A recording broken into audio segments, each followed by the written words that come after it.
वास्ते खसूसन औरतों वास्ते मसला है कि मावां भैनां बेटियां भी समात करदियां ने ते वो भी इस लैक्चर में समात फरमानगियां कि अगर औरत ने रोज़ा रखिया, रोज़ा खुलन तो पहला औरत नूं हैज़ आ गया है या नफास का खून शुरू हो गया है तो वह रोज़ा टुट जाएगा।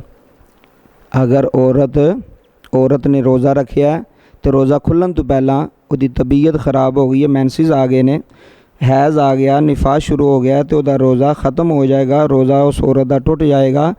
वो ईद तो बाद या पाक होने तो बाद उस रोज़े की कज़ा लाजम होएगी, उस औरत ते वो कज़ा करेगी। जेडे रोज़े उन्हें छड्डे होणगे ना उस माहवारी की हालत के अंदर वो रोज़ियां की कज़ा करेगी।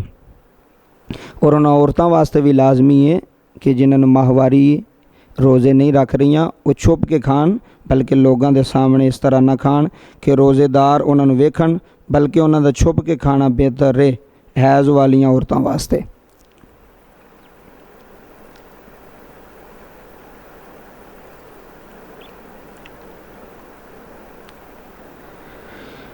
और रोज़े की हालत एक और मसला समात फरमा लो कि अगर बंदे तो गुसल वाजिब हो जाए, गुसल वो ज़रूरी हो जाए, तो पता गुसल के 3 फ़र्ज़ ने।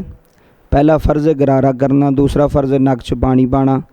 तो ये गुसल के अंदर इस तरह सी कि अगर आम हालत के अंदर तुसी गरगरा करना है कि खलक तक पानी पहुँच जाए, नक च पानी इस तरह पाना कि नरम हड्डी तक, रोज़े तो बगैर दी शरायत ने गुसल दियाँ, ये फ़र्ज़ ने।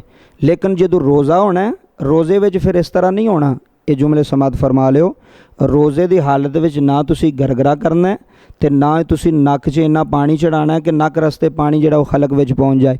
इस वास्ते ना गरगरा करना, गरगरा करना रोज़े की हालत में जायज़ नहीं।